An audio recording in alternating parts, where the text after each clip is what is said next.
Hi, this is Catherine. This is Taking Tea with Catherine. This is a PG Tips decaf tea because it was what I was in the mood for, and it's a little late for actual caffeinated black tea. So there you go. I decided to do my February 2024 wrap up today, despite someone leaning heavily upon a car horn outside. Of course, they're just impatient for me to keep going. Anyway, so I thought it was a pretty good reading month. I finished 4 books, which is okay. Um, and I've started a lot more. I will hope to finish more as the months go on, especially the books that were corresponding with the We Love Jenny readathon because I really love the idea of reading like Jennifer Brooks, and which, like I've said before, I sort of do anyway. There are a lot of books that and tastes that we had in common, which was great. So as the year goes on, I hope to continue showing you books that I read in that capacity. Excuse me, got a little bit of a cough today. Isn't that lovely? But here are the books that I finished, and I will actually start with a book that was the main read for We Love Jenny, and I thought it was pretty appropriate actually, and that is The Villa, a novel by Rachel Hawkins.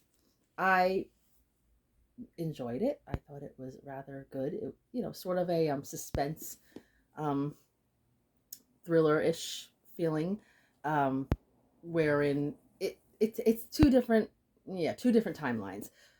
There are these two women in present time who are old friends, and they are both writers of a sort, but one of them has been dealing with serious relationship problems. The other one is highly successful in self-help, um, and they haven't been as close lately, and they decide to go to a villa in Italy, and yeah, hence the villa. It's pretty. It's a pretty cover, right?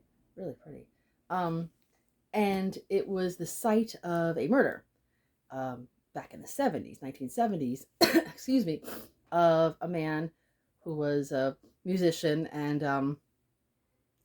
the, I don't want to get into every single detail because I don't want to say exactly what happened, but it's a retelling of what happened with Percy Shelley when he went away with Mary Shelley and her sister and Lord Byron and all the events that happened during that time, all the drama, except Shelley didn't get murdered. He did die in a kind of a boating drowning accident, which was really sad. But they modernized it. They made it more about rock and roll, I guess you would say, in that feeling.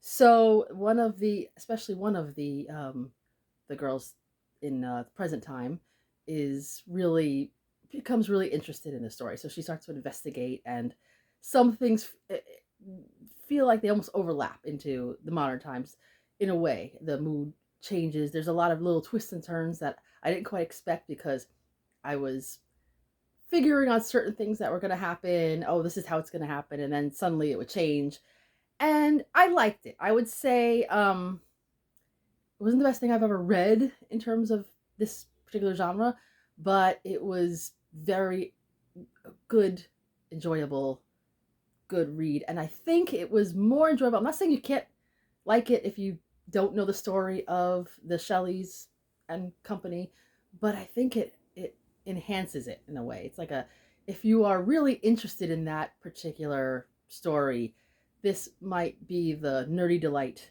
for you. And that's why I could see how, you know, Jenny enjoyed reading this book so much because she was really into that story. She was the one who got a lot of us interested in Romantic Outlaws, which is another great book if you can get a hold of it. If you read Romantic Outlaws, I don't have the name of the author on me right now.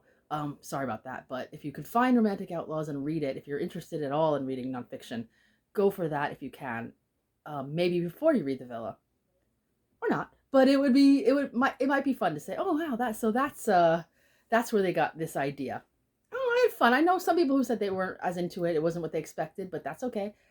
I had a good time with it, and actually, it gives me a good memory. Sometimes a book that I enjoyed, I almost enjoy more because of the circumstances in which I read it.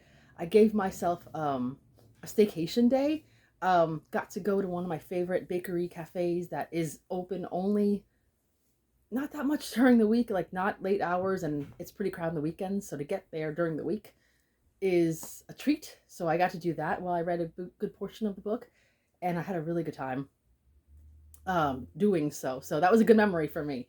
I was definitely taking tea. I had this wonderful oolong tea. I gotta remember the name of it. It was amazing. So and I haven't had a good oolong in a while. Not I haven't had such a good oolong since literally January of 2018. Yes, I remember that specifically. But enough about tea, as if there ever could be enough about tea. So I'm going to pivot to a disappointing book because I love doing from one book that was good to another book that was not really. So this is a book that I found disappointing mainly because the title just sounded so promising and the premise of it sounded promising. And then I like saying for these kind of books because meh is probably the more common thing, but is like I don't even have the energy to say meh. Anyway, so The Notting Hill Mystery by Charles Warren Adams, which I think wasn't his real name, but whatever. Look how beautiful that is, that cover. And I mean, I was saying recently how I'm not crazy about the fact that this British Library Crime Classics series that's come out for a good number of years now, which I think is a wonderful idea to reprint all these old classic mysteries, but it also comes out in the United States as Poison Pen Press. It's a library book, Poison Pen Press, which is nice that they publish it in the United States, of course, but the size is different. So it even says British Library Crime Classics, but if you have a copy of this and put it on your shelf next to the British Library Crime Classics, which I have more of, it doesn't fit. So I don't care for that. But that's not the problem. It could have been a thing, and it could have been the best book in the world. It is a detective novel that came out in the Victorian era, well before Sherlock Holmes, definitely well before Agatha Christie, and well before a lot of other mystery novels. And even though there were types of detective-y involved stories, Edgar Allan Poe, Charles Dickens, etc., did the precursor to the mystery novel, and that is wonderful. This really is thought up to be the real original, and you know, as someone who not only loves to read mysteries but also loves history and especially literary history, I like the idea of reading something that is historical, but it would help if it was something that I actually liked. I didn't hate it. I can't say that.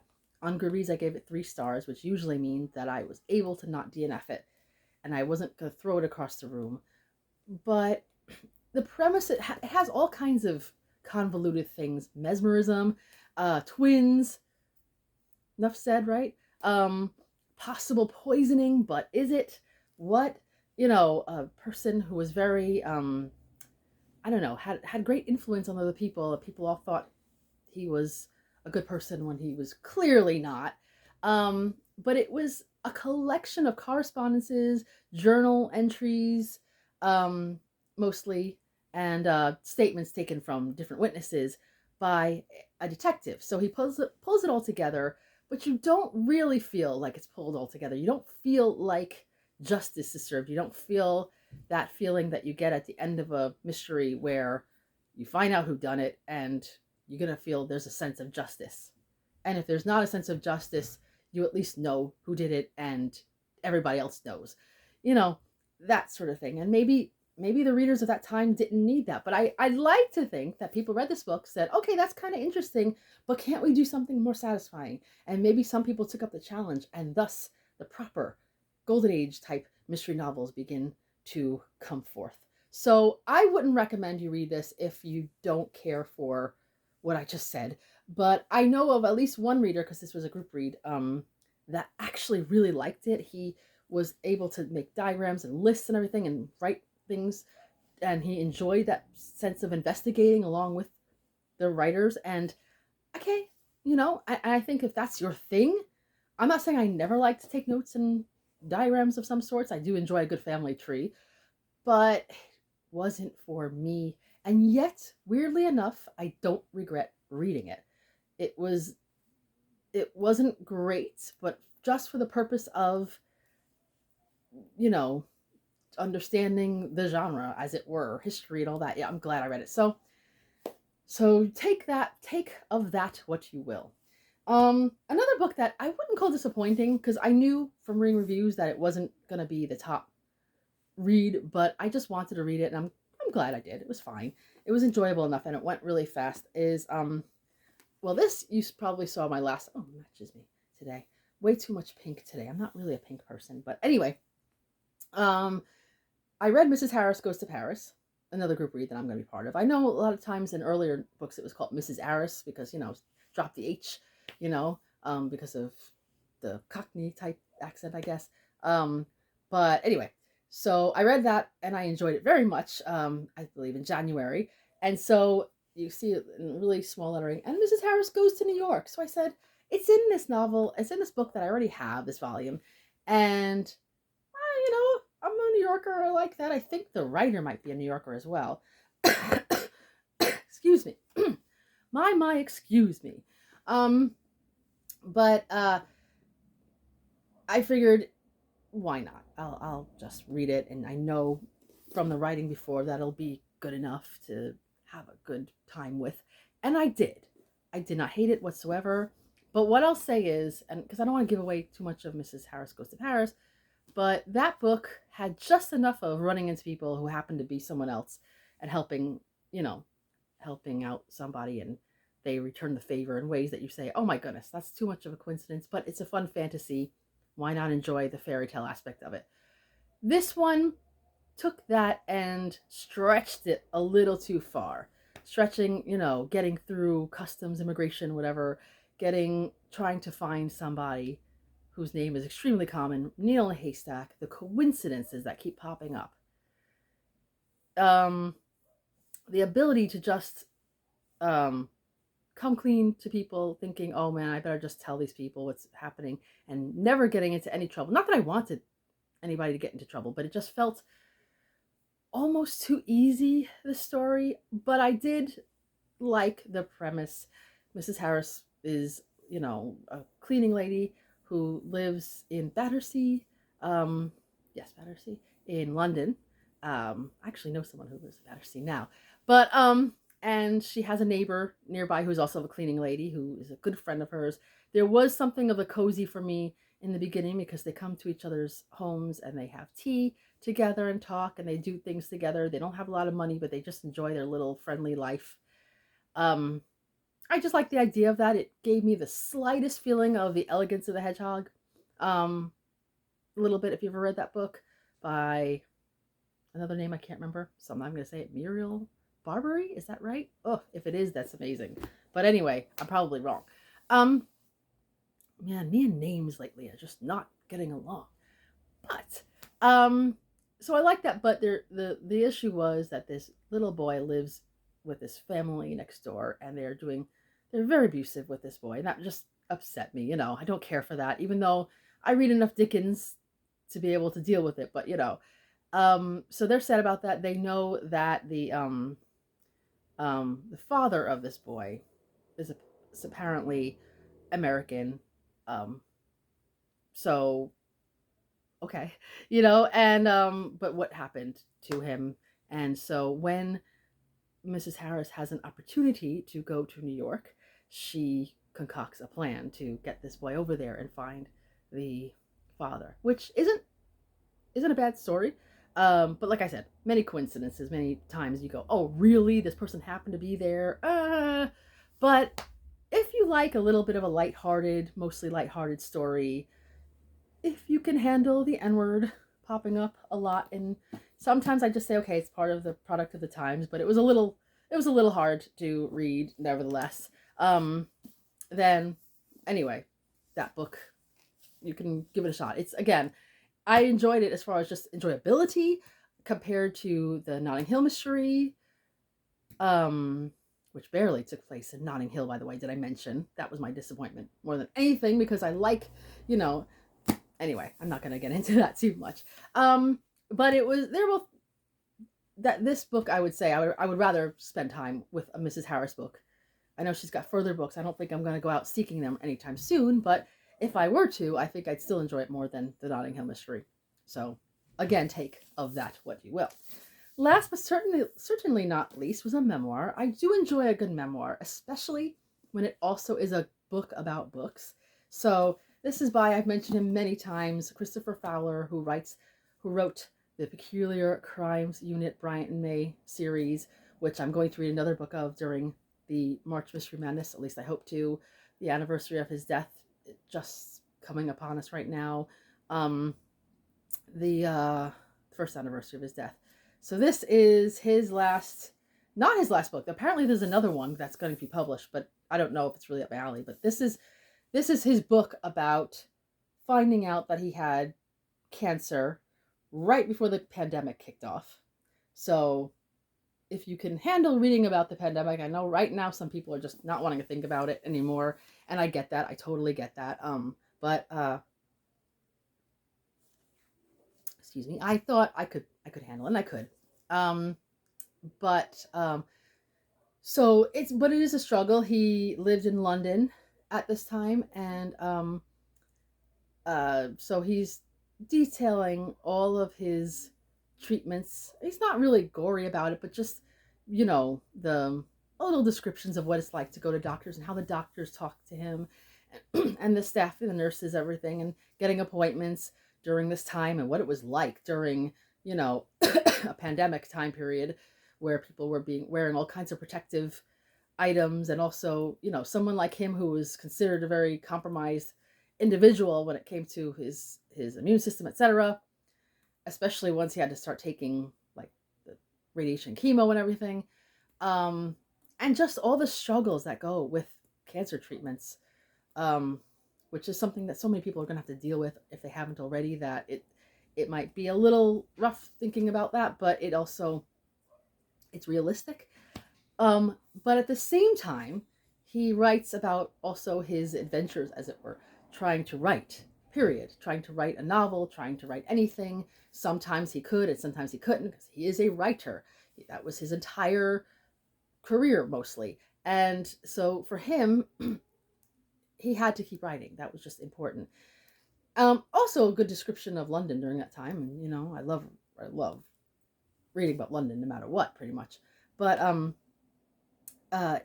lot of the story will switch from talking about the cancer. Excuse me, goodness sake, sorry about this frog in my throat today. Talking about the cancer treatments, talking about the side effects and the diets and everything that goes with this, and also about books. Just randomly, sometimes talk about the books that he was reading at the time, and sometimes just talk about different books that have affected him, that different genres and different the importance of certain types of books. It was really good. I really like that aspect of the story as well, or the book, the memoir. Interestingly enough, he mentions the Notting Hill Mystery briefly when he was writing about mystery, and I thought that was funny. Like when we were reading one book, because I was reading at the same time. When you're reading one book and another book mentions it, it's like, oh, hello, especially when, it's not like you expect it. Like sometimes if you're reading a book about Charles Dickens, like a biography, and he mentions David Copperfield, I think you're not going to be surprised. But then when suddenly, I don't remember him mentioning Anthony Trollope at all, which is slightly disappointing, but whatever. And interestingly enough, throughout his Peculiar Crimes Unit stories, one of the main characters, Arthur Bryant, has a friend who is an older woman too, excuse me, and she's very eccentric and different, and but I always thought it was just, she always seemed so random when she came up in the story. I did not like her. I just didn't understand where he thought up this woman, and it turns out she's based on an actual friend of his who is older than him. But and throughout the book there are text messages that he gets from her that are just off the wall, and sometimes TMI, but funny. And I thought that was pretty cool, because I just never realized it, So I enjoyed it, except for the fact that even while I was reading it, I knew that he knew that everybody who was going to read this book was basically going to read it when he was gone.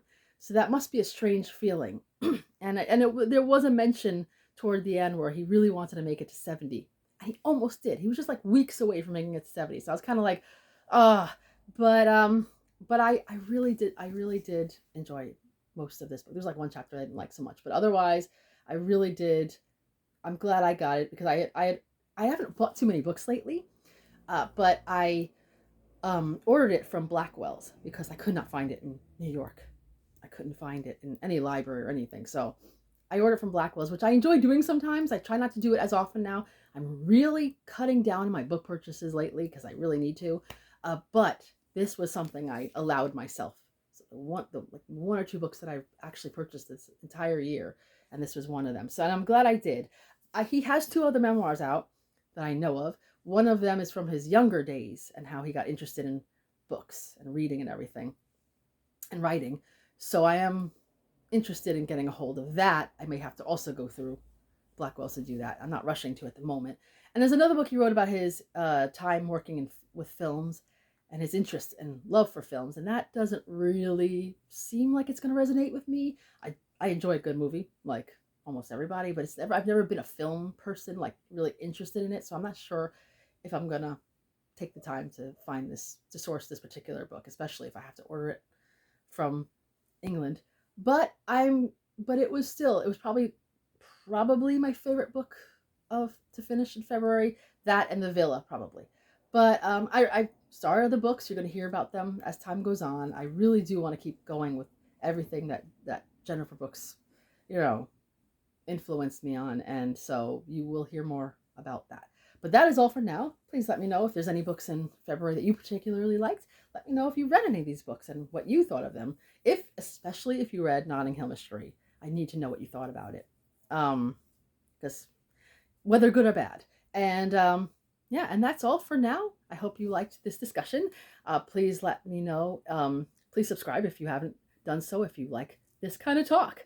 If you like listening to someone cough between sentences or in between words, yes, please feel free to subscribe. Yes, I do speak English. This is Catherine, Taking Tea with Catherine. Have a lovely tea and book-filled day. Bye.